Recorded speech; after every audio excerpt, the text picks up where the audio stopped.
ciddii ganacsataa ahoo warqabta horena waa loola kulmay haddana waa loola kulmaya laakiin cidaan ganacsado ahayn oo waxna dhoofsan waxna keensan iyo dad moogtahay un shido un raba iyo inay horumarka dalka hor istaagaan waya waxa shidadan wadaasi aniga ila tahay marka ciddii ganacsada ahoo dhab ahoo ishii dhabha qabta horena waa loo arkay haddana waa la arkaya dhib male laakiin hadda ganacsato laftigeeda baa hadlaysay oo maalmo waxaa jirta dekadu ay xanibnadu aysan waxna kasoo degin marka ganacsadaha dhaan ka hadlayna waxaa weeye ganacsada waxna dhoofsada dekada waxna waa laga dhoofsadaa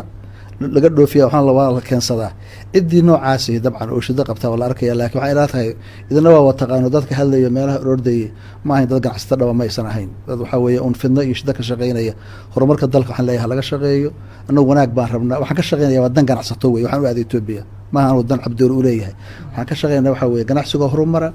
iyo dalka oo horumar hela iyo dekadoo la ballaariyo wanaagaasaan ka shaqeynayna waa in laga fakaro mustaqbalka wiilashooda iyo jiilasha soo socda sidai ay dalkani uu wanaag u heli lahaa laga shaqeeyo hadday rabaan marka inay dad kale magan u noqdaan horumarkana hor istaagaan dee wax saxa maa lana yeeli mayo cabashada ay qabaan waxaa weeye lacaga lagu kordhiyey marka dowladda gorobshay ma ka bixinaysa arrintaas cad waa la kordhinayaa sababtoo ah 330 iyo 6 milyan baa la gelinaya maxaa marka yani in waxa la kordhaya waa khasab sax weye qofku maalka gashanaya meeshaahi waa inuu dee maalgashigiisa wax uga soo laabtaan buu rabaa marka waxaa la korin ad ogtihiin waa taarife xataa dhaba maahae markii la eego wax xamari laga qaaday iyo berber waad aragteen taarifooyinka markii la isdhinac dhigo waxaa xataa khidmad sax xataa maaha waxa ay ka qaylinayaan marka insha allah waa arkaynaa wixii shidaho jira waa la saxaya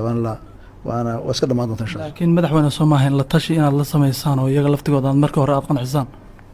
maya adeer la tashi heshiis baa lasoo galay golada wasiiraan heshiisku maray baarlamaan baa ansixiyey marka heshiiska in la fuliyo wey insha allah